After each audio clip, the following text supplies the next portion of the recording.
রাসূল ডাকতেছেন, সাহাবীরা রে, আমার এই শহীদদেরকে দাফন করে দাও। শর্ত হলো গোসল দিও না, রক্তমাখা জামা কাপড়গুলো পাল্টাইও না, এই রক্তমাখা জামা সহ দাফন করে দাও। হাসরের ময়দানে আমি নবী এই শহীদগুলো লইয়া আল্লাহর আরশের কিনারে যাইয়া দাঁড়াবো, দেখাবো আমার উম্মতের মতো কেউ নিয়ে আল্লাহকে পাওয়ার জন্য এইভাবে কষ্ট করেছে।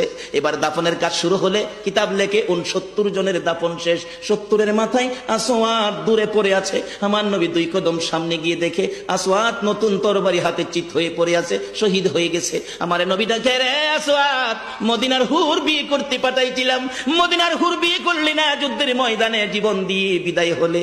আসওয়াদ রে, নতুন তরবারিটা হাতে রে। আসওয়াদ একজন সাহাবী বলেন, হুজুর বিয়ের বাজার করতে এসে আপনি যুদ্ধে গেছেন, খবর পাইয়া বিয়ের বাজারে টাকা দিয়ে যুদ্ধের বাজার করেছে, আসওয়াদ শহীদ হয়েছে। আমার নবী ডাকে, মাবুদ, আমার আসওয়াদকে তুমি কি দিবা গো? Likey